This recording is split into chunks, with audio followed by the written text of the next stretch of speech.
الحمد للہ وکفى والصلاة والسلام على عباده الذین اصطفى اما بعد فاعوذ باللہ من الشیطان الرجیم بسم اللہ الرحمن الرحیم ولو ان اہل الكتاب آمنوا واتقوا لکفرنا عنهم سیئاتهم ولأدخلناهم جنات النعیم ولو أنهم أقاموا التوراة والإنجيل وما أنزل إليهم من ربهم لأكلوا من فوقهم ومن تحت أرجلهم منهم أمة مقتصدة وكثير منهم ساء ما يعملون يا أيها الرسول بلغ ما أنزل إليك من ربك وإن لم تفعل فما بلغت رسالته والله يعصمك من الناس ان الله لا يهدي القوم الكافرين قل يا اهل الكتاب لستم على شيء حتى تقيموا التوراة والانجيل وما انزل اليكم من ربكم ولا يزيدن كثيرا منهم ما انزل اليك من ربك طغيانا وكفرا فلا تأس على القوم الكافرين صدق الله العظيم وقال النبی صلی اللہ علیہ وسلم اقامت حد من حدود اللہ خیر من مطر 40 لیلہ او کما قال صلی اللہ علیہ وسلم رب اشرح لی صدری ویسر لی امری واحلل عقدۃ من لسانی یفقهوا قولی اللهم ربنا الہمنا رشدنا واعذنا من شرور انفسنا اللهم ارنا الحق حقا وارزقنا اتباعه وارنا الباطل باطلا وارزقنا اجتنابه اللهم وفقنا لما تحب وترضى اللهم وفقنا ان نقيم دينك المتين اللهم وفقنا ان نقيم كتابك الحكيم اللهم وفقنا ان نقيم نظام الخلافة على منهاج النبوة في باکستان اولا وفي كل العالم آخرا آمین یا رب العالمین۔ اس سے قبل کئی مواقع پر سورہ مائدہ کے 7ویں رکوع کے حوالے سے حکم بما انزل اللہ کے بارے میں گفتگو ہوتی رہی ہے کہ 3 مرتبہ اس ایک رکوع میں اللہ تعالی کا یہ حکم نازل ہوا، یہ فیصلہ نازل ہوا کہ من لم يحكم بما انزل اللہ فاولئک هم الکافرون، جو فیصلے نہیں کرتے اس کے مطابق جو اللہ نے نازل کیا ہے تو وہی تو کافر ہے۔ ومن لم يحكم بما انزل اللہ فاولئک هم الظالمون، اور جو فیصلے نہیں کرتے اس کے مطابق جو اللہ نے نازل کیا ہے وہی تو ظالم ہے، وہی تو مشرک ہے۔ ومن لم يحكم بما انزل اللہ فاولئک هم الفاسقون، اور جو فیصلے نہیں کرتے اس کے مطابق جو اللہ نے نازل فرمایا وہی تو سرکش ہیں، باغی ہیں۔ تو بڑے سخت فتوے ہیں، یہ بڑے سخت اللہ تعالیٰ کی طرف سے فیصلے ہیں۔ آج میری گفتگو کا موضوع ذرا اس سے متعلق بھی ہے، تھوڑا سا مختلف بھی ہے۔ ایک ہے حکم بما انزل اللہ، ایک ہے اقامت ما انزل من اللہ، اقامت ما انزل من اللہ۔ چنانچہ میرا جو کتابچہ ہے مسلمانوں پر قرآن مجید کے حقوق اور رمضان مبارک پھر آیا چاہتا ہے، اور انشاءاللہ اس کے دوران پھر ہم ایک مہم جو ہے چلائیں گے کہ اس کتابچے کو عام کیا جائے، لوگوں میں پھیلایا جائے۔ اس میں میں نے جو 5 حقوق معین کیے ہیں قرآن حکیم کی ہر مسلمان پر حسب صلاحیت و استعداد ہے، ان میں سے چوتھا یہی ہے۔ چنانچہ چوتھا باب جو ہے اس کا عنوان ہے حکم بما انزل اللہ و اقامت ما انزل من اللہ۔ قرآن مجید کی اصطلاحات ہی کو میں نے وہاں عنوان بنایا ہے۔ تذکر بالقرآن، تدبر قرآن، ترتیب، تجوید اور ترتیب، تبلیغ اور تبیین، ایمان اور تعظیم، 5 حقوق۔ قرآن پر ایمان جیسا کہ ایمان کا حق ہے، جس کے نتیجے میں اس کی عظمت پیدا ہوگی، قدر و قیمت کا احساس ہوگا۔ قرآن کا پڑھنا جیسا کہ پڑھنے کا حق ہے، رتل القرآن ترتیلا، تلاوت اور ترتیل، اسی طریقے سے قرآن کا سمجھنا جیسا کہ سمجھنے کا حق ہے، اس کے لیے بھی دو الفاظ، تذکر، تدبر، اس کا سرسری سا مفہوم سمجھ لینا جس سے کہ ہدایت اخذ ہو جائے، تذکر ہے، اور گہرائیوں میں غوطہ زنی کرنا، قرآن میں ہو غوطہ زن اے مرد مسلمان بقول اقبال، یہ تدبر ہے۔ پھر چوتھا حق ہے حکم بما انزل اللہ و اقامت ما انزل من اللہ، اور یہ در حقیقت اصطلاحات جو ہیں وہ سورہ مائدہ کی ہے۔ حکم بما انزل اللہ کا تعلق زیادہ تر ہے انفرادی معاملات سے، یا دو افراد کے مابین کو نکاح ہو گیا، اسے بھی ہم انفرادی مسئلہ کہیں گے۔ فیصلہ کرنا اس چیز کے مطابق جو اللہ نے نازل فرمائی، فیصلہ ہم میں ہر شخص کرتا ہے، ہمارا فیصلہ ہوتا ہے جس کے مطابق ہم ایک رویہ اختیار کرتے ہیں، طرز عمل اختیار کرتے ہیں، ایک رائے جو ہم بناتے ہیں اس رائے کے مطابق زندگی کے اندر ایک رخ اختیار کرتے ہیں، یہ بھی حکم ہے۔ ہم نے فیصلہ کیا ہے، ہم نے کس شے کو زیادہ اہم سمجھا ہے، کس کو کم اہم سمجھا ہے، کس کو بنیادی سمجھا ہے، کس کو ثانوی سمجھا ہے، تو یہ فیصلہ ہی ہے نا۔ یہ ہمارا سارا جو ایک اسٹرکچر ہے ویلیوز کا، نسبت و تناسب ہے، یہ در حقیقت ایک حکم ہے ذاتی بنیاد پر، ذاتی سطح پر جو ہم قائم کر رہے ہیں۔ پھر دو افراد کے مابین جھگڑا ہو گیا تو اس کا فیصلہ، فصل خصومات اس کو کہتے ہیں اصطلاح میں، جھگڑوں کا فیصلہ کرنا۔ ان دونوں سطحوں پر جو اصطلاح ہے وہ ہے حکم بما انزل اللہ، ومن لم يحکم بما انزل اللہ فاولئک هم الکافرون فاولئک هم الظالمون فاولئک هم الفاسقون۔ ایک ہے اجتماعی سطح پر وہ نظام قائم کرنا کہ جو اللہ تعالی نے نازل فرمایا، یہ میں نے کئی مرتبہ بیان کیا ہے۔ ایک نظام ہوتا ہے، قانون ہوتا ہے، قانون تو اصل میں نظام کو سرو کرتا ہے، سپورٹ کرتا ہے، نظام کی تقویت کا ذریعہ بنتا ہے۔ نظام غلط ہے، قانون اچھا ہے تو تقویت ہوگی غلط نظام کو۔ نظام درست ہو، قانون درست ہو، نور علی نور، تو نظام بھی ہو ما انزل من اللہ، جو اللہ کی طرف سے نازل کیا گیا، قانون بھی وہ ہو جو اللہ نے نازل فرمایا، تو پھر یہ نور علی نور ہے۔ یہ آیات جو میں نے آج آپ کو پڑھ کر سنائی ہے، پہلے ہم ان کا ترجمہ کر لیتے ہیں۔ اس میں تذکرہ ہو رہا ہے اہل کتاب کا، لیکن کس حوالے سے ہو رہا ہے؟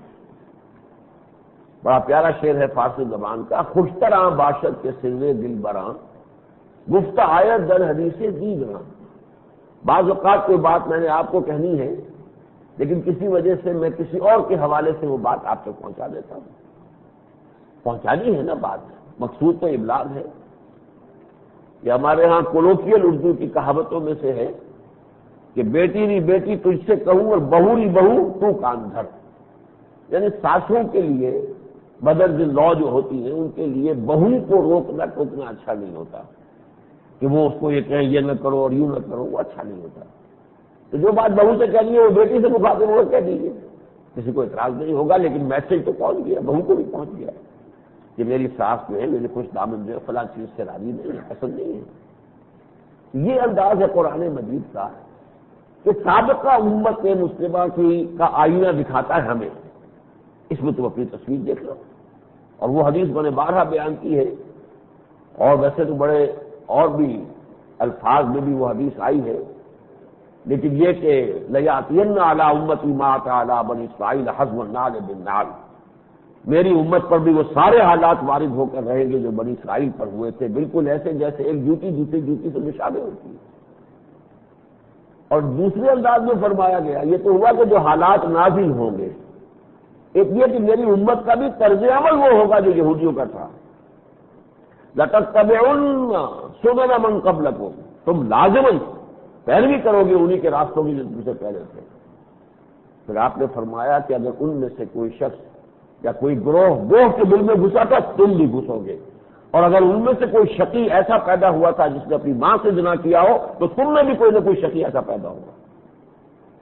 یہ ایک کمپلیٹ جو ہے گویا کہ پچھلی ہمیں جب سنائی جاتی ہے جو اہل کتاب کی باتیں، تو در حقیقت وہ ہمارے لیے آئینہ ہے اور ہمارے لیے تنبیہات ہے کہ ان چیزوں سے بچنا ہے۔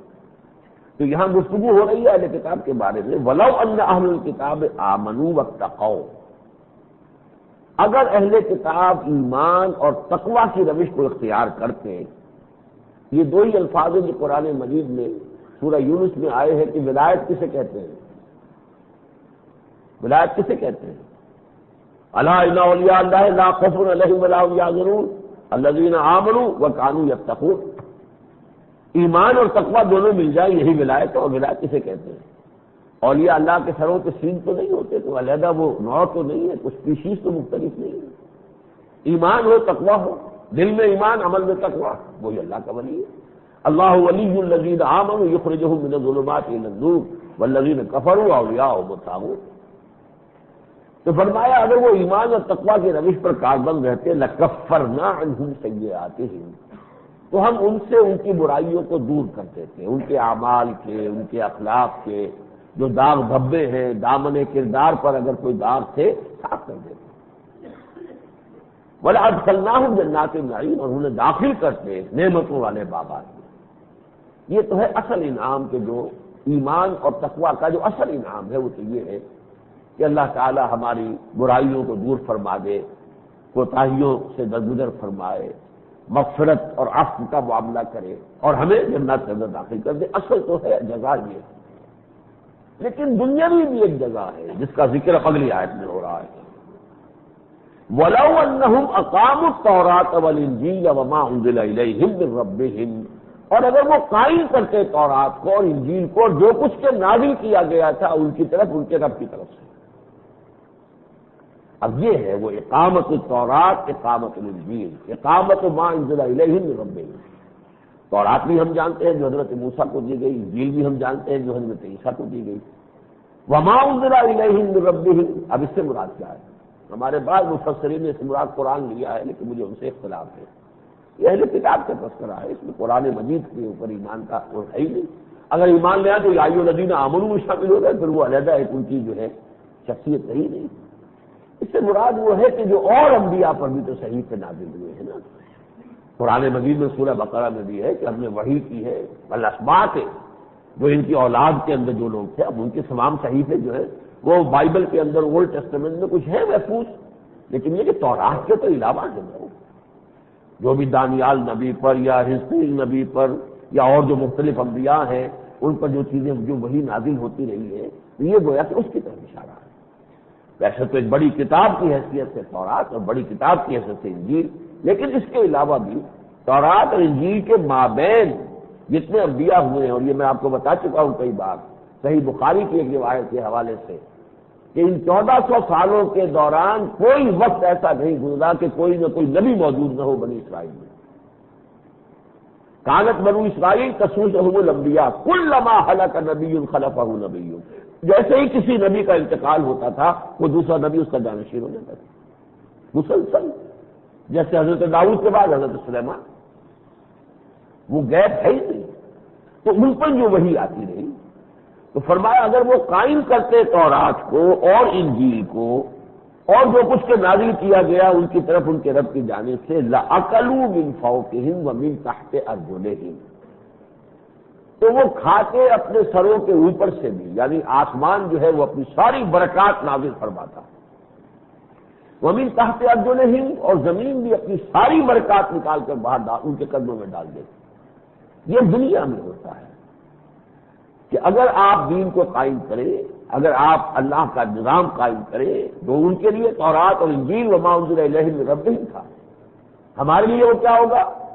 اقامت القرآن، اور جہاں بھی وما انزل الیہم من ربہم کا ایک جو ہے محل ہے وہ بھی سمجھ لیجئے کہ اگر ہم اس آیت کو اپنے اوپر منطبق کرتے ہوئے یوں پڑھیں، وَلَوْ أَنَّكُمْ، اور اے مسلمانوں اگر تم تقیموا القرآن وما انزل الیکم من ربکم، اگر تم قرآن کو قائم کرو اور جو کچھ تمہارے رب کی طرف سے تم پر نازل کیا گیا، اب یہاں اس سے مراد کیا ہوگا؟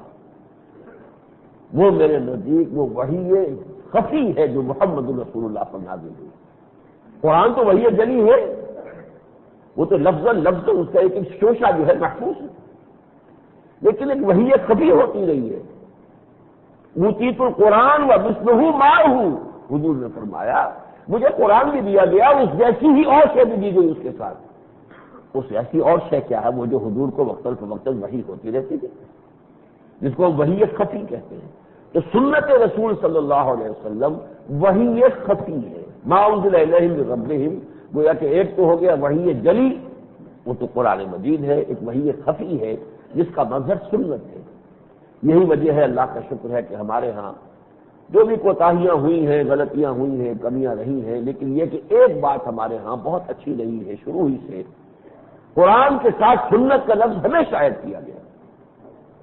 سن 73 میں دستور بنانے والا تو بھٹو تھا، لیکن 227 جو ہے دفعہ اس نے داخل کی تھی اس میں کہ اس ملک میں کوئی قانون کتاب و سنت کے منافی نہیں رہے گا۔ کتاب قرآن ہے اور سنت ما انزل الیہم من ربہم، قرآن کے ساتھ جو اور چیز نازل کی گئی ہے، سنت بھی اللہ کی طرف سے منزل ہے۔ وہ اس اعتبار سے بھی کہ اگر کوئی ذاتی اجتہاد حضور نے کیا صلی اللہ علیہ وسلم اور اللہ کی طرف سے اس کی نفی نہیں ہوئی، اس کو بھی گویا کہ اللہ تعالیٰ کی طرف سے ریکگنیشن حاصل ہو گئی۔ تو اس اعتبار سے اگر انہوں نے قائم کیا ہوتا تورات کو اور انجیل کو اور جو کچھ کے نازل کیا گیا تھا ان پر ان کے رب کی جانب سے، اور اسی پر قیاس کرتے ہوئے مسلمانوں تم سمجھو، اگر تم قائم کرو قرآن کو اور اس کو بھی جو تم پر نازل کیا گیا تمہارے رب کی طرف سے، لَأَكَلْتُم مِّن فَوْقِكُمْ وَمِن تَحْتِ أَرْجُلِكُمْ، تو تم پر نعمتوں کی بارش ہوتی اوپر سے بھی، اور نعمتوں کے جو خزانے ہیں زمین بھی اپنے اگل کر تمہارے قدموں میں ڈال دیتی۔ تو دنیاوی خوشحالی بھی، اسی لیے میں نے حدیث بھی آج سنائی آپ کو کہ ایک حد اللہ تعالیٰ کی حدود میں سے، اقامت حد من حدود اللہ خیر من مطر 40 لیلہ، اللہ کی حدود میں سے ایک حد کو بھی نافذ کر دیا جائے تو وہ 40 دن رات کی بارش سے زیادہ اس سے برکات پیدا ہوگی۔ 40 دن رات کی بارش کا ہمارے ہاں کا تصور نہ کیجیے، وہ تو یہاں آئے تو سیلاب کی مصیبت آ جائے گی۔ یہ جو جہاں قرآن نازل ہو رہا تھا حجاز کا علاقہ، وہاں جو ہے وہ 40 دن کی تو وہاں پہ پہاڑی علاقہ، بارش ہوئی اور نکل گیا پانی، وہ رکتا تھوڑا ہی ہے، وہاں ساتھ کے ساتھ سمندر ہے، نالے چڑھے اور سمندر میں چلے گیا پانی، لیکن اس سے جو پھر صحرا گل و گلزار بن جائے گا، پورا کا پورا صحرا معلوم ہوگا پلس گرین۔ تو یہ چیز جو ہے حضور نے وہ مثال دی جو ان لوگوں کی سمجھ میں آنے والی ہے، اس لیے کہ قرآن مجید کے اولین مخاطب تو وہی تھے، بات کو سمجھانا انہی کو تھا پہلے۔ تو فرمایا اقامت حد من حدود اللہ خیر من مطر 40 لیلہ، اللہ کی حدود میں سے ایک حد کو قائم کر دینے سے بھی 40 شبانہ روز کی بارش سے زیادہ برکات پیدا ہو جائے۔ تو فرمایا وَلَوْ أَنَّهُمْ أَقَامُوا التَّوْرَاةَ وَالْإِنجِيلَ وَمَا أُنزِلَ إِلَيْهِم مِّن رَّبِّهِمْ لَأَكَلُوا مِن فَوْقِهِمْ وَمِن تَحْتِ أَرْجُلِهِمْ۔ تو گویا کہ اس کے اب دو ایمان اور تقوی ایک حاصل ہو گیا، اللہ کی مغفرت اور جنت، دوسرا حاصل ہو گیا اگر اس شریعت کو نافذ کرو، اس نظام کو، دین کو قائم کرو جو اللہ نے دیا ہے، تو دنیا میں خوشحالی فراوانی۔ منہم امۃ مقتصدہ، ان میں سے ہے کچھ لوگ جو کچھ درمیانی راہ پر ہیں۔ یہ ایک مدح کے انداز میں آتا ہے یہ کہ کچھ لوگ اچھے ہیں، سارے کے سارے تو نہیں بالکل گل پھڑ گئے، کچھ لوگ آخر ایمان لے آئے نا۔ انہی میں سے حضرت عبداللہ ابن سلام رضی اللہ تعالیٰ عنہ بہت بڑے عالم تھے، ایمان لے آئے، بڑے جلیل قدر صحابی ہیں۔ پھر نصارہ میں سے لوگ ایمان لائے، کس قدر یعنی سمجھیے کہ سبق آموز معاملہ ہے حضرت نجاشی رحمۃ اللہ علیہ کا۔ انہیں ہم صحابی اس لیے نہیں کہہ سکتے کہ حضور سے ملاقات نہیں ہوئی، وہ تابعی شمار ہوں گے کہ انہوں نے حضور کے صحابہ کو دیکھا ہے، ان کی غائبانہ نماز جنازہ حضور نے مدینے میں پڑھی جب ان کا انتقال ہوا ہے۔ تو اس حوالے سے ان میں لوگ تھے، نیک بھی تھے، لیکن وہ کثیر منہم ساء ما یعملون، ان میں جو بہت زیادہ ہے تعداد میں، اکثر جو ہے وہ وہی ہے کہ جو بہت برے کام کر رہے ہیں۔ جب برے کام کر رہے ہیں تو اس کی سزا دنیا میں ملے گی۔ دنیا میں معیشت ضنکا، معیشت جو ہے وہ تنگ ہو جائے گی، اللہ کی برکات جو ہے وہ ان سے سلب کر دی جائیں گی، اللہ کی رحمتوں کے دروازے بند کر دیے جائیں گے۔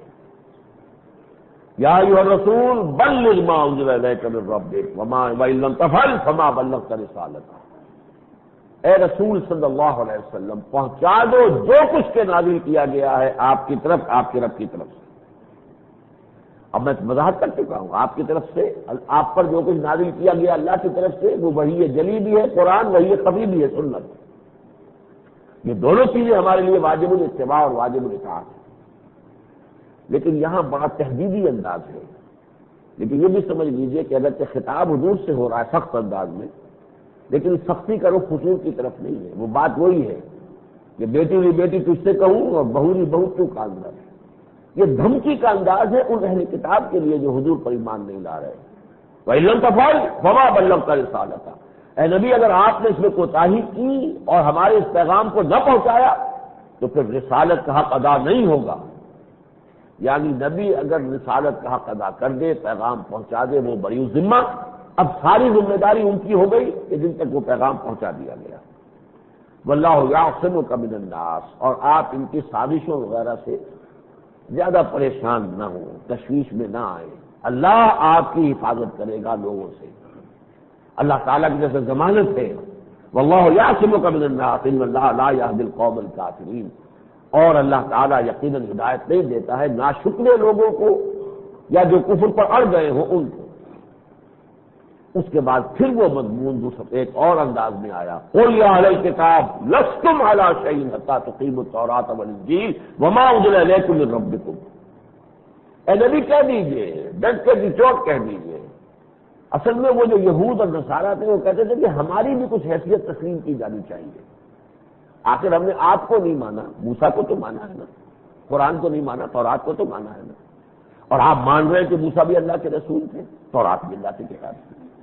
چلیے ہم نے آپ کو نہیں مانا، عیسیٰ کو تو مانا ہے نا، اور آپ کی کتاب بتا رہی ہے عیسیٰ کا جو مقام اور مرتبہ ہے، کلمۃ اللہ ہے، کلمۃ منہ وروح منہ، اللہ تعالیٰ کی طرف سے خاص روح ہے، اللہ کے عظیم پیغمبر، ان کو تو مانتے ہیں ہم، انجیل کو تو مانتے ہیں. تو ہمیں بھی ریکگنائز کیا جائے کہ نہ کوئی حیثیت ہماری تسلیم کی جائے. جہاں اس کے جواب میں کہا جا رہا ہے قل کہہ دیجیے نبی تمہاری کوئی حیثیت نہیں، تمہارا کوئی مقام نہیں، تمہارے قدموں تلے زمین نہیں ہے. لستم علی شیء، تمہارا کوئی مقام نہیں ہے. حتی، یہاں تک کہ تم تقیم التوراۃ والانجیل، کہ تم قائم کرو تورات کو انجیل کو.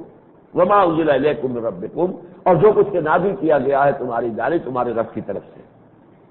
یہاں پھر میں چاہوں گا کہ ذرا اس آیت کو اپنے آپ کو سامنے رکھ کر بھی پڑھ لیجیے.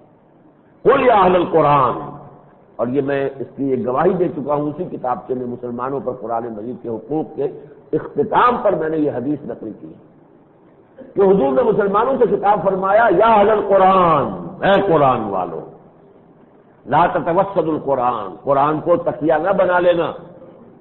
تکیہ بنانے کا مطلب کیا ہے؟ تکیہ پیٹھ کے پیچھے ہوتا ہے، اپنی پیٹھ کے پیچھے نہ پھینک دینا چاہیے جیسے کہ یہود نے کیا. نبذ فریق من الذین اوتوا الکتاب کتاب اللہ وراء ظہورہم، جن کو کتاب دی گئی تھی ان میں سے ایک گروہ نے اللہ کی کتاب کو اپنی پیٹھوں کے پیچھے پھینک دیا. اور دوسرا تو مفہوم کیا ہے؟ تکیہ نہ بناؤ. تکیہ سے انسان سہارا لیتا ہے، آرام ملتا ہے. تو ایک ذہنی سہارا ہمارے پاس اللہ کی کتاب ہے، ہم صاحب کتاب ہیں، ہم اللہ کے نبی کے امتی ہیں. یہ ایک کام نہیں دے گا. کوئی نہیں پوچھے گا فلاں ابن فلاں چیزیں نہیں، کوئی شے نہیں. وہ تو 2 مرتبہ ایک ہی رکوع میں 16واں رکوع جو سورہ بقرہ کا 2 مرتبہ تلک امۃ قد خلت لہا ما کسبت ولکم ما کسبتم ولا تسألون عما كانوا يعملون. تھے تو آبا وہ تمہارے ہی مگر تم کیا ہو. سوال یہ ہے کہ وہ لوگ تو گزر گئے، ابراہیم اور اسماعیل اور اسحاق اور یعقوب تو گئے. تلک امۃ قد خلت لہا ما کسبت، جو کچھ انہوں نے کمایا تھا وہ ان کے لیے ہے. ولکم ما کسبتم، تمہارے لیے وہ ہوگا جو تم کماؤ گے. ولا تسألون عما كانوا يعملون، تم سے یہ نہیں پوچھا جائے گا کہ وہ کیا کرتے تھے، تم سے پوچھا جائے گا تم کیا کرتے تھے. تو معلوم ہوا کہ یہ نسبتیں وہاں کام نہیں دیں گی، وہ تو انسان کا اپنا ایمان اور اپنا عمل ہے.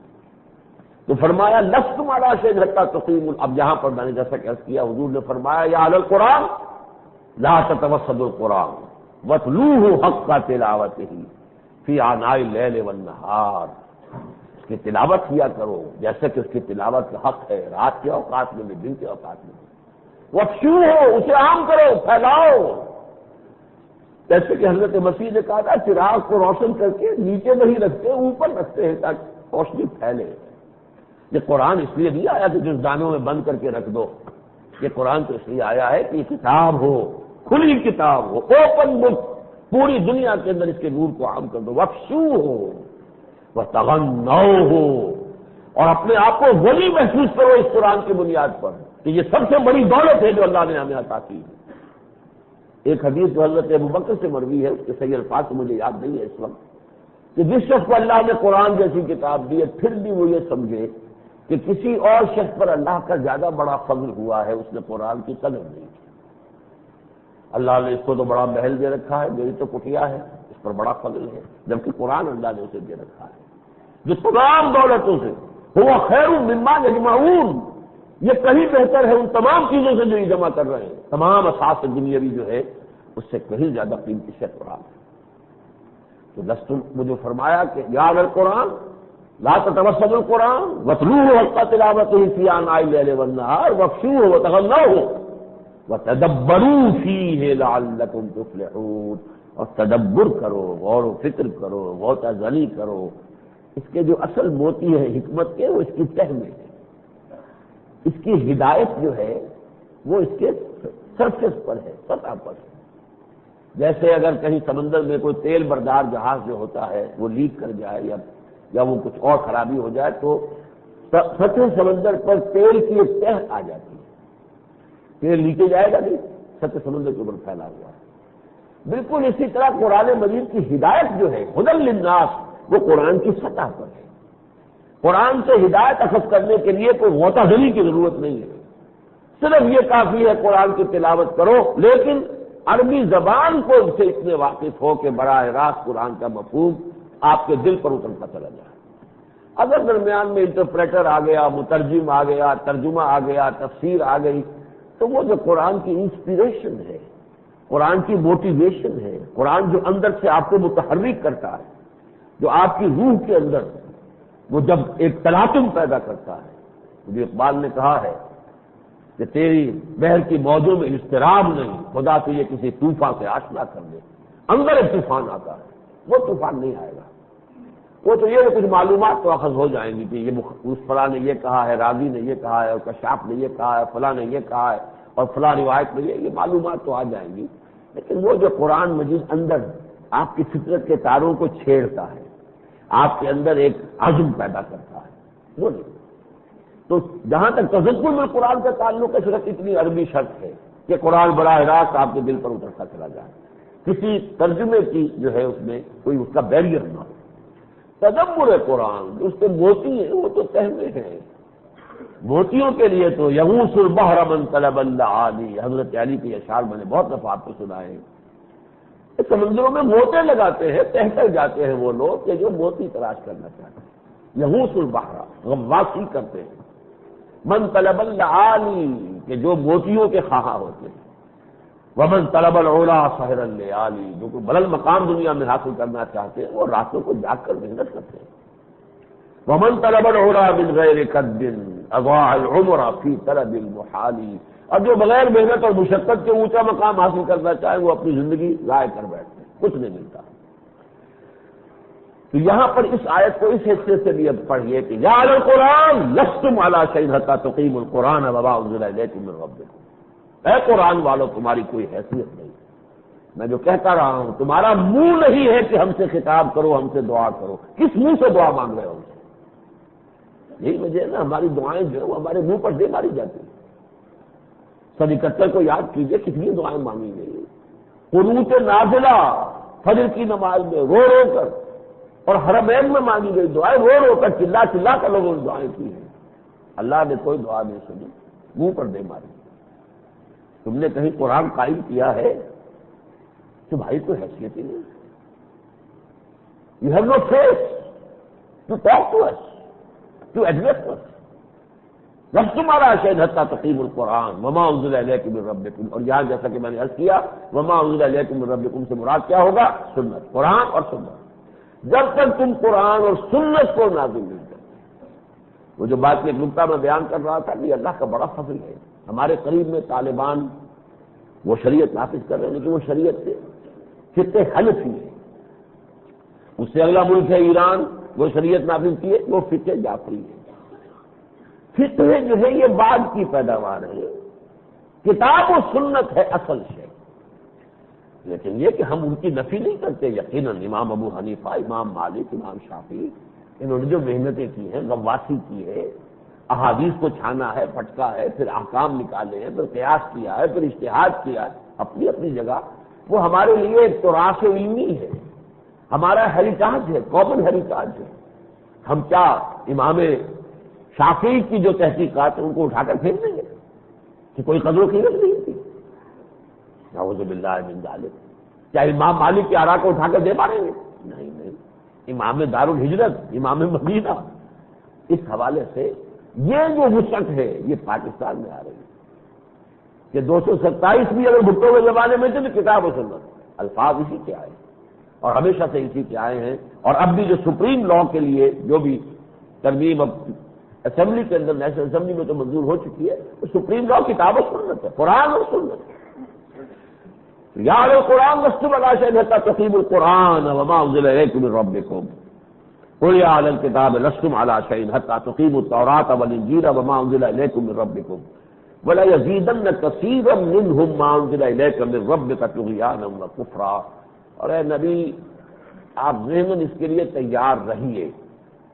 اس کے پس منظر میں حضور کی ایک امید تھی کہ میں 12 برس مکے میں جو محنت اور مشقت کرتا رہا، تو وہ تو قوم تھی کہ جس کے پاس نہ کوئی کتاب تھی، جو نہ رسولوں سے واقف تھے، نہ شریعت سے واقف تھے. تو واقعہ یہ ہے کہ وہ تو پتھر میں جونٹ لگانے والی بات تھی. یہی وجہ ہے کہ 10 برس میں بمشکل 125 آدمی آئے. لیکن یہ مدینے میں تو وہ لوگ آباد ہیں، 3 قبیلے یہودیوں کے ہیں، تورات کے پڑھنے والے، ان میں علماء ہیں، ان کی شریعت ہے، ان کے قاضی ہیں، ان کے فتوے چلتے ہیں، یہ تورات کو مانتے ہیں، یہ حضرت موسیٰ کو مانتے ہیں، حضرت موسیٰ سے لے کر حضرت عیسیٰ تک کے تمام نبیوں کو مانتے ہیں. صرف حضرت عیسیٰ کو نہیں مانتے نا، باقی سب کو تو مانتے ہیں. زکریا کو مانتے ہیں، یحییٰ کو مانتے ہیں، سب کو مانتے ہیں. کس کو نہیں مانتے؟ حضرت عزیر کو مانتے ہیں، یحییٰ کو مانتے ہیں، اسکئی کو مانتے، سب کو مانتے ہیں. لہذا یہ تو جلدی سے قبول کر لیں گے، ان کے لیے تو کوئی نئی بات ہے ہی نہیں. لیکن نہیں، اے نبی آپ اس امید میں نہ رہیں. وَلَيَزِيدَنَّ كَثِيرًا مِّنْهُم مَّا أُنزِلَ إِلَيْكَ مِن رَّبِّكَ طُغْيَانًا وَكُفْرًا. آپ ذہن اس کے لیے تیار رہیے کہ جو کچھ جو رحمت آپ پر آپ کے رب کی طرف سے نازل ہو رہی ہے وہ ان کے اکثر لوگوں کے اندر کفر اور ضد کے اندر، عناد کے اندر اضافہ کرتی چلی جائے گی. وجہ کیا ہے؟ حسد. اب حسد وہ بیماری ہے، تکبر اور حسد، جس کا کوئی علاج نہیں. تکبر شیطان کی بیماری، استکبر وکان من الکافرین، تکبر. اور حسد، دونوں بیماریاں اسے تھی. حسد آدم سے، یہ مقام اور رتبہ مجھے ملنا چاہیے تھا جو آدم کو مل گیا، یہ مسجود ملائک بنا دیا گیا، حالانکہ معلم الملکوت تو میں تھا، فرشتوں کو تو میں پڑھایا کرتا تھا ہی، لیکن مل گیا اس کو وقت.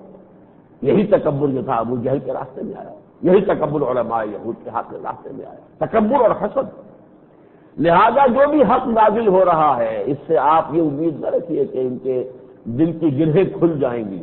یہ گھنڈیاں جو پڑی ہوئی ہیں دل کے اندر یہ کھلنے والی نہیں ہے. وَلَيَزِيدَنَّ لازماً اضافہ کرے گا کثیرا منہم، ان میں سے اکثر کے دلوں میں، مَا أُنزِلَ إِلَيْكُم مِّن رَّبِّكُم، جو کچھ کہ آپ کے رب کی طرف سے آپ پر نازل ہو رہا ہے اس کی بنا پر طغیاناً سرکشی و کفرا، اور ناشکرا پن اور انکار اور کفر. فلا تحسبن القوم الکافرین. اب آپ افسوس نہ کیجیے اس کافروں کی قوم پر، جو ان کا حشر ہوگا وہ ہوگا. آپ اپنا فرض ادا کیجیے. یہ میں نے چند آیات آپ کو اس لیے سنائی کہ ہمارے ملک میں بھی آپ کو معلوم ہے کہ اس وقت جو صورتحال ہے، تو میں ایک تو اس اعتبار سے کہ قرآن و سنت کے سپریم لا بنانے کے لیے تجویز آئی ہے اور وہ تجویز نیشنل اسمبلی سے پاس بھی ہو گئی ہے، لیکن ایک بڑا مرحلہ ابھی باقی ہے. کیونکہ بہرحال دستور کی روح سے اگر سینیٹ کی 2/3 اکثریت نے اس کو قبول نہ کیا تو وہ رد ہو جائے گی، ساری محنت اکارت ہو جائے گی. لیکن اس کے علاوہ میں یہ چاہتا ہوں کہ ایک بہت اہم نقطہ جو ان آیات کے حوالے سے ہم پر واضح ہو جانا چاہیے، اور وہ یہ ہے کہ ایک سوال جو ذہنوں میں پیدا ہوتا ہے کہ رحمتیں ہیں تیری اغیار کے کاشانوں پر، برف گرتی ہے تو بیچارے مسلمانوں پر. یہ وجہ کیا ہے؟ اس کا جواب ہے ان آیات میں. اس دنیا میں خوشحالی اور اللہ تعالیٰ کی طرف سے دنیا میں رزق کی کشادگی، دنیاوی نعمتوں کا معاملہ جو ہے اس کے ضمن میں جو قانون ہے اللہ کا، اسے اچھی طرح سمجھ لینا چاہیے. جیسے میں نے آج سے چند سال قبل جو کتاب لکھی تھی، مسلمان موجودہ اور سابقہ مسلمان امتوں کا ماضی، حال اور مستقبل، اس کا ایک باب ہے اور بہت اہم ہے، مجھے بہت پسند ہے یہ کہ وہ ایک بڑی عظیم حقیقت ہے جو اللہ تعالیٰ نے اس کو میرے قلم سے نکلوا دی. قرآن کا قانون عذاب. عذاب کس پر آتا ہے، کب آتا ہے، عذاب کی کون کون سی شکلیں ہیں، یہ اس کا ایک چیپٹر ہے. اسی طرح آج میں بیان کر رہا ہوں کہ دنیاوی نعمتوں اور آسائشوں اور رزق کی فراوانی اور کشادگی، اس کے باب میں اللہ کا قانون کیا ہے. اس لیے کہ دیکھیے یہ شکوہ تو پیدا ہو سکتا ہے، ہم اللہ کے بندے ہیں، ہم تو خیر جیسے بندے ہیں وہ ہم جانتے ہیں، نام کے بندے ہیں، حقیقت کے بندے تو نہیں ہیں.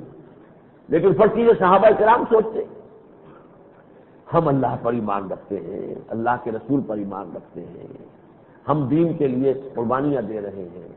یہ ابو جہل، یہ ابو لہب، اللہ کی نعمتیں ان پر ہیں، اختیار ان کے پاس، اقتدار ان کے پاس، دولت ان کے پاس. یہ کافر ہیں، یہ مخالف ہیں، یہ شیاطین انس کا کام کر رہے ہیں. کیوں؟ اللہ تعالیٰ کو چاہیے کہ ان سے اپنی نعمتیں سلب کر لیں. یہ جو امیہ ابن خلف مار رہا ہے بلال کو، تو کیا اللہ اس پر قادر نہیں ہے کہ اس کے ہاتھ پر فالج گر جائے؟ قادر ہے. تو قادر و عادل ہے مگر تیرے جہاں میں ہے تلخ بہت بندہ ہے مزدور کے اوقات. اللہ تو قادر بھی ہے، عادل بھی ہے. پھر یہ کیا ہو رہا ہے؟ مزدور کے حالات کتنے خراب ہیں، تو تیری قدرت تو ہے تو ٹھیک کر سکتا ہے. اللہ کو تو قدرت حاصل ہے کہ ابو جہل کے اوپر اسی وقت فالج گرے جبکہ وہ کوڑا اٹھائے مارنے کے لیے حضرت بلال کو. یا ابو جہل جب مار رہا تھا اور ٹارچر کر رہا تھا حضرت سمیہ کو اور حضرت یاسر کو، اللہ تعالیٰ اسی وقت اس کی جان نکال لے. لیکن نہیں، اللہ تعالیٰ تو دل سے بھی صبر نہیں کرتا. تو میں دو آیتیں آج آپ کو سنانا چاہتا ہوں کہ یہ قانون دنیاوی زندگی میں دولت، آسائش، دنیاوی نعمتوں کے باب میں اللہ کا قانون کیا ہے. ایک تو سورہ بنی اسرائیل کی آیت نمبر 20 ہے، كُلًّا نُمِدُّ هَٰؤُلَاءِ وَهَٰؤُلَاءِ مِنْ عَطَاءِ رَبِّكَ وَمَا كَانَ عَطَاءُ رَبِّكَ مَحْظُورًا. دیکھو ایک طرف وہ ہیں جو طالب دنیا ہے، کفر کر رہے ہیں، ہمارے ساتھ شرک کر رہے ہیں. ایک وہ ہیں جو طالب عقبہ ہیں، آخرت کے طالب ہیں، ہمیں مانتے ہیں، توحید ہے اور رسالت ہے. لیکن دنیا میں ہم ان کو بھی دیتے رہیں گے، ان کو بھی دیتے رہیں گے. یہ دنیا تو دارالامتحان ہے، دارالامتحان کی حد تک فرق نہیں ہوگا. كُلًّا نُمِدُّ هَٰؤُلَاءِ وَهَٰؤُلَاءِ مِنْ عَطَاءِ رَبِّكَ. تیرے رب کی عطا کا دسترخوان پھیلا رہے گا، کافروں کے لیے بھی، مشرکوں کے لیے بھی، بدترین دشمنوں کے لیے بھی. یہ تو وَمَا كَانَ عَطَاءُ رَبِّكَ مَحْظُورًا، اور آپ کے رب کی عطا کا یہ دسترخوان جو ہے یہ روکا نہیں جا سکتا. چاہے کسی مسلمان کے دل میں آئے کہ کیوں نہ ان سے نعمتیں سلب ہو جائیں، کیوں نہ ان کو جو ہے ان کے ہاتھ شل ہو جائیں. نہیں، كُلًّا نُمِدُّ هَٰؤُلَاءِ وَهَٰؤُلَاءِ مِنْ عَطَاءِ رَبِّكَ وَمَا كَانَ عَطَاءُ رَبِّكَ مَحْظُورًا. اس سے بھی آگے بڑھ کر جو قانون بیان ہوا ہے یہ سورہ زخرف کی 3 آیات ہیں، 33 سے 35 تک. وَلَوْلَا أَن يَكُونَ النَّاسُ أُمَّةً وَاحِدَةً. اگر یہ اندیشہ نہ ہوتا کہ تمام انسانی ایک امت بن جائیں گے، سب کے سب کافر بن جائیں گے، سب کافر ہو جائیں گے، اگر یہ اندیشہ نہ ہوتا لَجَعَلْنَا لِمَن يَكْفُرُ بِالرَّحْمَٰنِ. تو جو لوگ اس دنیا میں رحمان سے کفر کر رہے ہوں، انکار کر رہے ہوں، ناشکری کر رہے ہوں، ہم ان کے لیے لِبُیُوتِهِمْ سُقُفًا مِّن فِضَّةٍ، ان کے گھروں کی چھتیں ہم چاندی کی بنا دیتے ہیں. وَمَعَارِجَ عَلَيْهَا يَظْهَرُونَ، اور وہ سیڑھیاں جن سے کہ وہ چھتوں پر چڑھتے ہیں وہ بھی چاندی کی بنا دیتے ہیں. وَلِبُیُوتِهِمْ أَبْوَابًا وَسُرُرًا عَلَىٰ مَا عَلَيْهَا يَتَّكِئُونَ، اور ان کے گھروں کے اندر ایسے دروازے کیواڑ بھی لگے ہوتے چاندی کے، اور جو ان کے چھپر کھٹ ہوتے ان کی مسیریاں ہوتی وہ بھی چاندی کی ہوتی جس پر کہ وہ ٹیک لگا کر بیٹھتے. اور چاندی نہیں، وہ زخرفا، سونے کے بنا دیتے.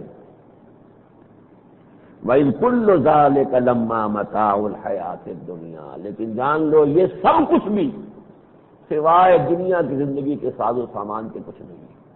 اللہ کی نگاہ میں اس کی کوئی وقت نہیں ہے. جیسے کہ حضور کی ایک حدیث ہے کہ اگر اللہ کی نگاہ میں دنیا و مافیہ کی کوئی وقت ہوتی تو کسی کافر کو یہاں سے ایک پانی کا ایک گھونٹ بھی نہ دیتا. اس کی نگاہوں میں وقت ہی نہیں. لے جاؤ تمہارے لیے ہے ہی یہاں، آخرت میں تو کچھ ہے ہی نہیں. وہاں تو ڈنڈے پڑنے ہیں، وہاں جوتے پڑنے ہیں، وہاں تو جو بھی تمہارے ساتھ ہونا ہے. لے جاؤ جو کچھ ہے یہاں پہ، کھاؤ پیو عیش کر لو، تمہارے لیے یہی عیش. دیکھیے کس قدر الفاظ جو ہیں کتنے اسٹرانگ ہیں. وَلَوْلَا أَن يَكُونَ النَّاسُ أُمَّةً وَاحِدَةً لَجَعَلْنَا لِمَن يَكْفُرُ بِالرَّحْمَٰنِ. آج آپ کو نظر آ جائیں گے. آپ مغرب میں جائیے، ان کے جو گھروں کا ساز و سامان ہے، ان کے جو فرنیچر ہے، ان کے جو باتھ روم کے اندر فٹنگ ہے جس طرح کی ہے، آپ کو ایک عمرا جو ہے خلیج کے عمرا اور سعودی عرب کے پرنسز، ان کے باتھ روم کے اندر فٹنگ جو ہے سونے چاندی کی لگی ہوئی نظر آ جائیں گی. تو ہے تو ہم ان کے گھروں کے لیے ایسی چھتیں بنا دیتے کہ جو چاندی کی بنی ہوئی ہو، اور سیڑھیاں بھی وہ ہوتی جو چاندی کی بنی ہوتی، اور ان کے دروازے کیوار جو ہے وہ چاندی کے ہوتے، اور ان کے جو چھپر کھٹ ہیں ان کی مسیریاں جس پر کہ وہ چکیا لگا کر بیٹھے وہ چاندی، اور چاندی نہیں سونے کے وزخرفا کا. لیکن یہ بھی ہو جاتا تو اللہ کی نگاہ میں تو اس کی کوئی وقت نہیں ہے. وَإِن كُلُّ ذَلِكَ لَمَّا مَتَاعُ الْحَيَاةِ الدُّنْيَا وَالْآخِرَةُ عِندَ رَبِّكَ لِلْمُتَّقِينَ. آخرت جو ہے وہ تو تیرے رب کے پاس اہل تقویٰ کے لیے آخرت ہے. وَالْآخِرَةُ خَيْرٌ وَأَبْقَىٰ. وہ بہت بہتر بھی ہے، باقی رہنے والے بھی ہیں. یہ چھپر کھٹ کتنے دن سو لے گا؟ ایک دن تو آخر قبر میں جا کے سونا ہے. چاہے وہ چاندی کا چھپر کھٹ ہو اور چاہے وہ جو ہے وہ سونے کا بنا، وہ کتنے دن سوئے گا؟ پھر تو جانا ہے قبر کے اندر. دیٹس دی لیولر، موت کو آ کے برابر کر دے گی. یہ صورتحال اس وقت جو ہے، اور اس کا جو دوسرا برعکس ہمیں نظر آ رہا ہے، دنیا میں کفار کے لیے نعمتیں ہیں تیری اغیار کے کاشانوں پر. برف گرتی ہے تو بیچارے مسلمانوں پر، پکڑ آتی ہے تو مسلمان کی آتی ہے. کیوں آتی ہے؟ وہ مانتا ہے کہ اللہ کی کتاب ہے، پھر قائم نہیں کرتا. کفار کی سزا آخرت میں ہو جائے گی، بھرپور مل جائے گی. دنیا میں کیا سزا دے لیں گے؟ انہیں پھانسی چڑھا دیں گے، کیا سزا ہے؟ وہ تو وہ سزا ہوگی لا یموت فیہا ولا یحییٰ، نہ موت آئے گی کہ چھٹکارا مل جائے. مسلسل دائمی عذاب ہوگا. وہ عذاب ان کے لیے ہے. دنیا کا یہ عذاب کن کے لیے ہے؟ معیشت ضنکن کن کے لیے؟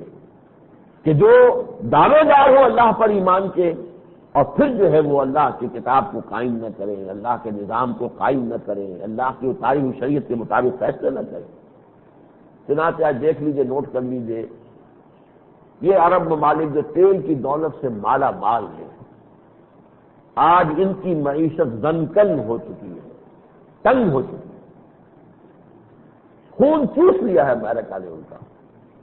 خلیج کی جنگ کے بعد سے جس طریقے سے کہ ان کی دولت جو ہے وہ کھینچ لی گئی ہے، اب ان کے حالات وہ نہیں ہے، بہتر نہیں ہے، بلکہ صورت وہ ہو چکی ہے ضاقت علیہم الارض بما رحبت. زمین اپنی پوری کشادگی کے باوجود ان پر تنگ پڑ گئی. سر ان کا معاملہ علیحدہ رکھیے. ہم آج کہاں کھڑے ہیں؟ جیسا کہ میں نے بارہا کہا ہے کہ اللہ کی نگاہ میں اس وقت کی امت مسلمہ جو 150 کروڑ ہے یا 125 کروڑ ہے، اس میں مجرم نمبر 1 عرب مسلمان ہیں، کیونکہ ان کی زبان میں یہ کتاب ہے. پھر انہوں نے اس کتاب کو قائم نہیں کیا. ہمارے لیے تو یہ عام آدمی جانتے ہیں کہ کتاب میں کیا لکھا ہے. وہ تو مولوی کا بات سنتا ہے، مولوی نے اسے نور اور بشری کے چکر میں رکھا ہے، اسے پتہ ہی نہیں کچھ اور بھی مسئلہ ہے آگے. علم غیبی کے مسئلے کے اندر جو وہ چلتا رہا ہے، اور حضور کی زلفوئی کا تذکرہ ہوتا رہا، اور کالی قبلی کا تذکرہ ہوتا رہا. باقی یہ کہ حضور کی سنت، حضور کے احکام تو سنائی نہیں گئے. کیا کریں وہ تو عربی جانتے نہیں، وہ تو ان کے بتائے وہ راستے پر چل رہے ہیں. لیکن جن کی اپنی مادری کی زبان میں کتاب ہے، انہوں نے اگر کتاب کو پیٹھ دکھائی، نبذ فریق من الذین اوتوا الکتاب کتاب اللہ وراء ظہورہم، تو ان سے بڑا مجرم کون ہو؟ اس کی جو انہیں سزا مل رہی ہے مغضوب علیہم قوم کے ہاتھوں جو جوتے پڑ رہے ہیں ان پر. اسرائیل کا خنجر ہے کہ جو پیوست ہے ان کے سینے کے اندر. 30-32 لاکھ ہے کل یہودی اسرائیل کے اندر، کم سے کم 12-15 کروڑ عرب ہے کسی میں دم مارنے کی ضرورت اسرائیل کے مقابلے میں؟ حضور نے بھی فرمایا ہے کہ یہ یروشلم جو دوبارہ ہاتھ سے نکل گیا، اس کو لینے کے لیے فوجیں چلیں گی خراسان سے. عربوں میں دم نہیں ہے. یہ صورتحال جو ہے عربوں کی ہے، لیکن دشمن مجرم نمبر 2 مسلمانان پاکستان. اب تک کی جو صورت ہے اس پہ تو ہم پورے اتر رہے ہیں. من لم یحکم بما انزل اللہ فاولئک هم الکافرون. نصف صدی تو ہم نے اسی میں گزار دی ہے. ومن لم يحكم بما انزل الله فاولئک هم الفاسقون ومن لم يحكم بما انزل الله فاولئک هم الظالمون. یہ سارے فتوے تو ہم پر لگے ہوئے ہیں. یہی وجہ ہے کہ اب آپ نے کل اخبار میں پڑھ لیا ہوگا عملاً تو ہم ڈیفالٹرز ہو چکے ہیں. یہ تو امریکہ کی مصلحت اگر ہوگی، نواز شریف جائیں گے، کوئی چکنی چپڑی باتیں کریں گے، کوئی ان کی باتیں مانیں گے، شاید کوئی تھوڑا سا انجیکشن جو ہے، کچھ گلوکوز جو ہے اس ٹیوب کے اندر تھوڑا سا چلا دے. ورنہ تو یہ کہ ڈیفالٹ تو کر چکے. ہماری صورت حال یہ کہ ملک کا نوالا نکل چکا ہے. اور ویسے بھی محسوس ہوتا ہے کہ حکومت کے تیور ایسے ہی ہیں. اس لیے کہ انہیں معلوم ہے بجلی کے نرخ 40% اور بڑھا دیں گے تو قیامت نہیں آ جائے گی پاکستان میں. ایک حد ہوتی ہے. صبر کا پیمانہ لبریز ہو جائے عوام کا تو اٹھ کر رہو گے. پھر وہ لائے آرڈر اپنے ہاتھ میں لے لیں گے. پھر جو کچھ ہوگا اس کا آپ تو پھر وہ نہیں کر سکتے. ایک حد ہوتی ہے برداشت کی. اس حد تک تو آپ کو یہ تمام عوام معلوم ہو رہا ہے کہ یہ گویا کہ سو رہے ہیں، یہ تو سائلنٹ میجورٹی ہے، انہیں کو پتہ ہی نہیں ہے. لیکن ایک حد ہوتی ہے، اس سے آگے 40% کہتے ہیں اور بڑھاؤ. انہوں نے کم کیے. ظاہر گویا کہ جنگ تو ہو گئی. اب IMF کے ساتھ ان کی جنگ شروع ہو چکی ہے. اسی طرح وہ جو بجلی پیدا کرنے کے لیے جن کو ٹھیکے دیے تھے ان کے ساتھ جنگ شروع ہو چکی ہے. امریکہ بہادر کہہ رہا ہے پہلے ان کے ساتھ معاملہ طے کرو پھر آنا میرے پاس. ایک کشاکش کے اندر ہم آ چکے ہیں. اس کشاکش کے اندر اگر اگلا قدم اٹھا تو وہی ہوگا کہ جو انڈونیشیا میں ہوا، ملائیشیا میں ہوا. ایک حملہ ہماری کرنسی پر ہوگا اور یہ روپیہ جو ہے یہ کاغذ کا ٹکڑا رہ جائے گا، کچھ نہیں رہے گا. اس میں 50% اس وقت جا کر انڈونیشیا میں بلو پاورٹی لائن جا چکے ہیں. اچانک بڑی اچھی معیشت تھی، بڑی اسٹرانگ معیشت تھی، بڑا خوشحال معاشرہ تھا. ملائیشیا کو تو ہم خاص طور پر مثال کے طور پر اس کا ذکر کیا کرتے تھے. ایک چھوٹا ملک ہے، بڑا صاف ستھرا ملک ہے، اور وہاں پر جو ہے انتظامیہ بھی اچھی ہے، سیاست کا میدان بھی جو ہے وہ اچھا ہے، ڈیولپمنٹ ہو رہی ہے. انہوں نے تو وہ جو ٹوئن ٹاورز ہیں، ورلڈ ٹریڈ سینٹر جو ہے مینہٹن کا، امریکہ کا، اس سے بھی اونچی بلڈنگ بنا دی. لیکن اب ہم دیکھ رہے ہیں کہ ان کا تو بیڑا غرق ہو گیا. اور ایک دم تباہی جو آئی ہے تو وہ جو بڑی صاف ستھری سیاست معلوم ہوتی تھی، معلوم ہوتا کہ ہم سے تو کہیں زیادہ گندی سیاست ہے. جو کچھ کہ وہ نائب وزیر اعظم جو سابق ہے ان کے ساتھ ہو رہا ہے، جو الزامات ان پر لگے ہیں اور جس طریقے کا سلوک ہو رہا ہے اس کے ساتھ، اس سے معلوم ہوتا ہے کہ کوئی خاص فرق نہیں. بالکل وہی انداز ہے. یہاں بھینسیں چوری کرنے کا الزام لگتا تھا، وہاں اس سے بھی زیادہ گراؤں نے الزام. اور کن لوگوں کے ساتھ ایک فوٹو بھی چھپا ہے، کوئی پاکستانی جو وہاں کے ڈاکٹر ہیں، اچھا بھلا ادھیڑ عمر کا آدمی جو ہے، اس کے ساتھ اس نے بدفعلی کی. یہ صورت ہے. بہرحال اگر وہاں کی کرنسی کو ایک یہودی اس کا بیڑا غرق کر سکتا تھا، انڈونیشیا کا جو حال ہوا ہے تو پاکستان کا اس سے بھی بدتر ہو سکتا.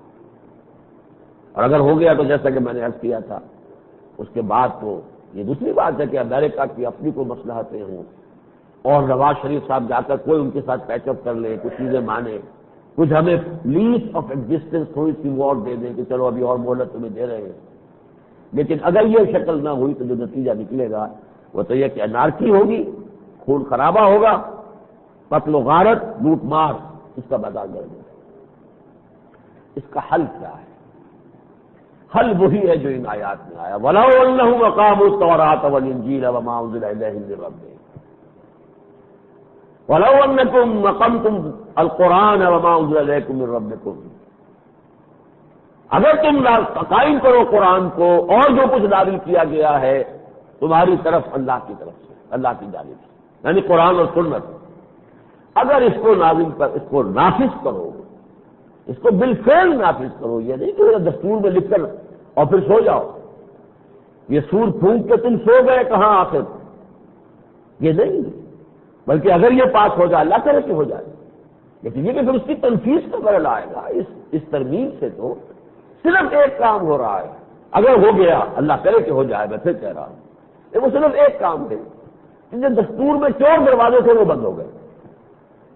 اور اگر کوئی شخص اب یہاں اسلام نافذ کرنا چاہتا ہے تو اس کا ہاتھ کہیں بنا ہوا نہیں ہے. فیڈرل سپریم کورٹ کے ہاتھ کھل چکے ہیں. سپریم لا ہے شریعت، قرآن اور سنت، لہذا کوئی پابندیاں نہیں ہو سکتی. دستور میں بھی اگر کوئی شخص قرآن و سنت کے بناتی ہے وہ بھی ختم ہو جائیں گے. یہ واقعتاً تقاضا ہے قرآن و سنت کا اسی معنی میں اس کو سپریم ہونا چاہیے، لیکن اس کو بالفعل نافذ کرنا پندرہویں ترمیم کا ایک پیش رفت تو ہے. جو میرا پہلا بیان آیا تھا کہ ایک مثبت پیش رفت ہے، یقیناً آگے بڑھے ہیں. اور اس میں جو خوشی کی بات ہے وہ یہ ہے کہ الحمدللہ کہ اکثر و بیشتر دینی جماعتوں کا رد عمل صحیح ہے. مجھے بڑی خوشی ہے جہاں تک کہ اہل حدیث کانفرنس کا آیا ہے، خبر آئی ہے کہ انہوں نے اس کی تائید کی اور سینیٹر سے بھی ریکویسٹ کی. تو وہ تو یہ کہ چونکہ وہ تو اعلائی ہیں حکومت کے، پہلے سے ان کے حلیف تھے، تو کوئی خاص بات نہیں. جماعت اسلامی کی طرف سے بہت پازیٹو رد عمل، پہلے بھی میں کہہ چکا ہوں، آج پھر سے ریکارڈ پر لانا چاہ رہا ہوں. اس لیے کہ اس ہفتے کے دوران خبر آئی ہے کہ 3 افراد پر مشتمل ایک وفد بنا دیا گیا ہے جو سینیٹر سے ملیں گے جا کر. لہذا ان کی کوشش، ان کی مساعی، یہ بات ان کی صحیح ہے. ہم چاہتے ہیں کہ ایک دفعہ ان پر حجت پوری ہو جائے، پھر یہ کہیں ہل نہ سکے. یہ میں کہہ سکتا ہوں ہمارے ہاتھ رکے ہوئے، ہمارے ہاتھ بندھے ہوئے، ہم کچھ نہیں کر سکتے. ایک دفعہ ہو جائے. اس اعتبار سے اسی طریقے سے تنظیم الاخوان مولانا محمد اکرم آوان صاحب بھی جلسے آج کل کر رہے ہیں، جوش و خروش کے ساتھ کہہ رہے ہیں کہ اب یہ پوری شریعت ہم نافذ کروائیں گے. اور یہ کہ بیعت علی الموت لے رہے ہیں لوگوں سے، اگرچہ وہ بیعت کس درجے کی عام جلسے میں لوگوں نے کر لیا، اس کا کیا مفہوم سمجھا اور کیا اس کے تقاضے وہ پورے کریں گے، کوئی تنظیم بھی بنی ہے یا نہیں بنی ہے، یہ تو خلاجہ بات ہے. لیکن یہ کہ ایک رخ کا جہاں تک تذکرہ میں کر رہا ہوں وہ ٹھیک ہے. باقی میں اپنا تو ذکر بعد میں کر رہا ہوں، سب سے آخر میں کر رہا ہوں. اگرچہ اس معاملے میں سب سے پہلے قدم ہم نے اٹھایا. اس حکومت کے آتے ہی 14 فروری کو میں نے یہاں تقریر کی تھی جس کے اندر کے دستور کی ترامیم کا میں نے مطالبہ کیا، اور اسی کا کیسر تھا جو میاں شریف صاحب کو بھیج دیا تھا، جس کے نتیجے میں میاں شریف صاحب 2 مرتبہ میرے پاس آ گئے اپنے 3 بچوں کو، 3 بیٹوں کو لے کر. تو اس میں کوشش ہماری ہے کہ میں خود بھی گیا تھا میاں شریف صاحب ان سے، میاں نواز شریف صاحب سے ملنے ایک وفد کے ساتھ، پھر یہاں ان سے ملا ہوں ان کے گھر پر جا کر. تو ہم نے اپنی سے کوشش کی ہے. لیکن یہ کہ بہرحال ہم سمجھتے ہیں کہ ہم چھوٹے ہیں، ہمارا حجم چھوٹا ہے تنظیم کا، جماعت کا. میں آخر میں تذکرہ کر رہا ہوں. لیکن یہ کہ اپنی سی جو مسائل ہیں، میں ابھی اسلام آباد میں تھا تو سینیٹر احسان اللہ پراچا صاحب سے میں نے گفتگو کی ہے اور ان کو بھی کسی حد تک قائل کرنے کی کوشش کی ہے. آج شام کو وقت میں نے لیا ہوا اعتزاز آصم صاحب سے جا کر ملاقات کروں گا. میں نے کہا تھا تو سر کے بل حاضر ہونے کو تیار ہے، ہمارے پاس کوئی یہ رکاوٹ نہیں کہ کسی کے گھر کا ہے کو چل کے جائیں. ہم جا رہے ہیں دین کے لیے جا رہے ہیں، ہم دین کے لیے بھیک مانگیں گے. میں نے تو ایک اخباری انٹرویو میں کہا تھا ان کے پاؤں پکڑیں گے جا کر کے خدا کے لیے. یہ معاملہ جو ہے اسے جماعتی سیاست کا ایشو نہ بنائیے، اسے پارٹی پاور اور اپوزیشن کا مسئلہ نہ بنائیے. اور بڑی عمدہ بات کہی تھی طلاقہ صاحب نے گفتگو دوران، اسلام سے تو بہرحال ظاہر بات ہے وہ ہم سب کا مشترک معاملہ ہے، لیکن کچھ تھی ان کو کچھ پوری طرح بات واضح نہیں تھی تو کچھ کوشش کی ہے. معلوم ہوتا ہے کہ زیادہ غور و فکر جو ہے عام طور پر نہیں کیا جاتا، بس وہ پارٹی لائن جو ہے پارٹی قیادت کی طرف سے جو آتی ہے لوگ اسی کو تو کرتے ہیں. لیکن یہ کہ اس میں جو بات بہت اہم ہے وہ یہ ہے جو اب ہمیں کروانی ہے ان سے، وہ یہ کہ دین کل کا کل، یہ نہیں کہ کوئی اپنی خاص من پسند چیزیں ہیں. جیسے نواز شریف صاحب کے مختلف بیانات سے جو بات سامنے آ رہی ہے کہ کوئی قاضی کورس ہوں جن میں جلدی سے فیصلے ہو جائیں تاکہ یہ امن و امان کا مسئلہ کچھ حل ہو، یہ جو بڑی مصیبت بن گئی ہے، تاکہ جو بھی مجرم ہیں انہیں فوراً کیفر کردار کو پہنچا دیا جائے. تو وہ شجاعت صاحب کا بھی بیان آیا تھا، ہم سعودی عرب کا نظام قائم کرنا چاہتے ہیں. تو یہ تعزیرات اور حدود کا نظام قائم کریں، ہم تو اس کو بھی ویلکم کہیں گے. لیکن اگر صرف اس پر رہ گئے تو پھر قرآن مجید کا فتویٰ بہت سخت ہے. افتؤمنون ببعض الکتاب وتکفرون ببعض، کیا تم ہماری کتاب کے ایک حصے کو مانتے اور ایک کو نہیں مانتے؟ سود بھی تو حرام کیا ہے اسی قرآن نے. اگر اس کو تم چلتا رکھتے ہو، جیسے کہ بعض لوگ کہہ رہے ہیں صاحب ٹھیک ہے کوئی بات نہیں ہے وہ مارکیٹ چلتا ہے، مارکیٹ سود ہے. کاؤنسل آف اسلامک آئیڈیالوجی نے کہا مارکیٹ سود ہے، سود حرام ہے. یہ نظام نہیں ہم چلنے دیں گے. ایک دفعہ بات ہو رہی تھی تو ایک صاحب نے کہا کہ اس کا تو مطلب یہ ہے کہ یہ لوگ تو پھنس جائیں گے اس کو ترمیم کو منظور کراتے ہیں. میں نے کہا ٹھیک ہے، ایک دفعہ حجت تو قائم ہوگی، جیسا کہ قاضی صاحب نے کہا صحیح کہا، حجت قائم ہو جائے گی. اس کے لیے ایک رائے عامہ کو ہم بیدار رکھیں گے. کچھ لوگ ہیں جو کہہ رہے ہیں ایکٹریسوں سے کہہ رہے ہیں تم فکر نہ کرو کچھ نہیں ہوگا. کبھی یہ مغرب زدہ خواتین سے کوئی اطمینان دلایا جاتا ہے تم فکر نہ کرو کچھ نہیں ہوگا، شریعت تمہیں کچھ نہیں کہتی. بینکوں کو تسلی دی جا رہی ہے کہ مارکیٹ سے تمہارا دھندا چلتا رہے گا. یہ بات نہیں چل پائے گی. انشاءاللہ اس ملک کے اندر یہ جو دستوری سطح پر تکمیل ہو گئی ہے، آپ کو یاد ہوگا، اگر یاد ہو کہ ہم نے نعرہ جب ہم نے مہم چلائی ہے تو ہم نے اصل میں تسلیم اسلامی کی اپیل دستور خلافت کی تکمیل، یہ ہمارا نعرہ تھا کہ دستور خلافت کے اجزاء اس ہمارے دستور میں آ چکے ہیں۔ اللہ کی حاکمیت کا تذکرہ موجود ہے، 227 میں کتاب و سنت کا موجود ہے، لیکن چور دروازے ہیں، منافقت کا پرندہ ہے، یہ مؤثر نہیں ہے یہ دفعات۔ تو دستور خلافت کی تکمیل، تنظیم اسلامی کی اپیل دستور خلافت کی تکمیل، اب وہ اللہ کا شکر ہے کہ اگر یہ پاس ہو جائے تو پھر تکمیل ہو جائے گی، لیکن دستور کی تکمیل اور ہے، اور اس پورے نظام کو وَفَتُؤْمِنُونَ بِبَعْضِ الْكِتَابِ وَتَكْفُرُونَ بِبَعْضٍ فَمَا جَزَاءُ مَن يَفْعَلُ ذَلِكَ مِنكُمْ إِلَّا خِزْيٌ فِي الْحَيَاةِ الدُّنْيَا وَيَوْمَ الْقِيَامَةِ يُرَدُّونَ إِلَىٰ أَشَدِّ الْعَذَابِ وَمَا اللَّهُ بِغَافِلٍ عَمَّا تَعْمَلُونَ۔ تم میں سے جو بھی یہ طرز عمل اختیار کرے گا کہ شریعت کا ایک حصہ قبول دوسرا رد، تو وہ سن لے کہ اس کی کوئی سزا اس کے سوا نہیں ہے کہ دنیا میں ذلیل و خوار کر دیے جائیں اور قیامت کے دن بدترین اور شدید ترین عذاب میں جھونک دیے جائیں۔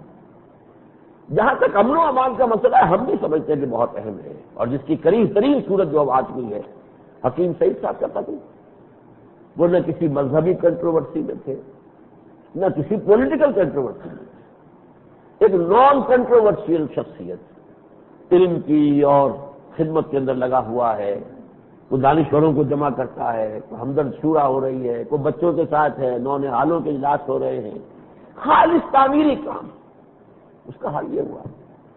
اور لطف یہ ہے کہ نام دے کر اخبارات میں چھپ چکا، فلاں فلاں نے قتل کیا ہے، فلاں جگہ اس کا فیصلہ ہوا ہے، یہ ساری چیزیں اخبارات میں آ گئی۔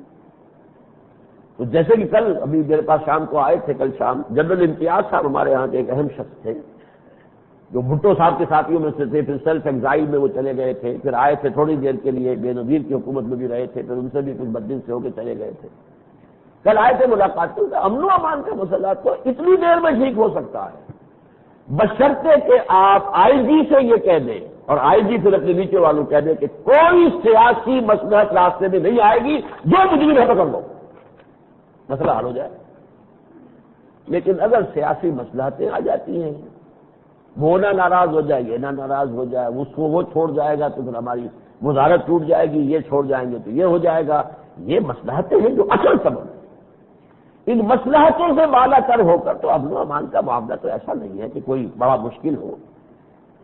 ایس پی، پھر اس کے نیچے تھانے دار، اور ایس پی کے اوپر آئی جی، انہیں یہ معلوم ہو کہ ہم جو کریں گے، جو مجرم ہوگا اس کو پکڑیں گے، اور کسی طرف سے کوئی سہارا اس کو مجرم کو نہیں ملے گا، تو معاملہ ٹھیک ہو سکتا ہے۔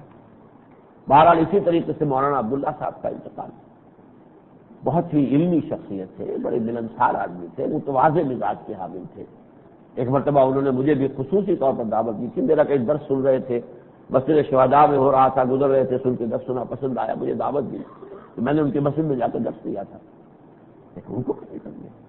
اب یہ تو معلوم ہوتا ہے، یہ بھی ہو سکتا ہے کہ مذہبی کنٹروورسی ہو، یہ بھی ہو سکتا ہے را، اس لیے کہ یہ جو سیاہ سنی معاملہ ہے، اس کے کور میں، اس کے پردے میں جو ہندوستان کی جو ایجنسی ہے را، وہ اصل میں بہت کچھ کر رہی ہے، اور وہ ہم سے کشمیر کا بدلہ لے رہی ہے۔ کشمیر میں ناک چلے چبائے ہوئے ہیں، کتنے آدمی ان کے مر رہے ہیں، فوجی مر رہے ہیں، افسر مر رہے ہیں، فوج کی جو ہے ڈی مارلائزیشن ہو رہی ہے، یہ ساری صورت ہو رہی ہے کہ نہیں ہو رہی؟ ظاہر بات ہے کہ سپورٹ ہے پاکستان کی طرف سے، یہ سارا معاملہ انڈیجنس تو نہیں ہے، لہٰذا وہ اس کا بدلہ جو ہے وہ ہم سے لے رہے ہیں۔ بہرحال یہ پورے کے پورے اسلام کی تنفیذ کے لیے جماعتوں کو اپنے پریشر گروپ پر، یہ بات اچھی ہے اب کہ اکثر دینی جماعتیں یہ سمجھ چکی ہیں کہ الیکشن سے کچھ نہیں ہوگا، امید یہی ہے کہ اب الیکشن کے دام ہمرنگ زمین میں ان میں سے کوئی دوبارہ پھنسے گا نہیں، اصل وہی ہوگا پریشر گروپ کی حیثیت سے کام کریں، اور اب ان سے تکمیل کروائیں، تنفیذ شریعت کی تکمیل دستور خلافت تو ہو گئی ہے، لیکن تکمیل نظام خلافت، تکمیل قانون خلافت، اس کی تکمیل کرانے کے لیے عوام کی طرف سے دباؤ ہو، اور مختلف دینی جماعتیں جو ہیں وہ اسی کام کو اپنا اصل کام سمجھیں۔ سبحانک اللہم و بحمدک، نشہد ان لا الہ الا انت، نستغفرک و نتوب الیک۔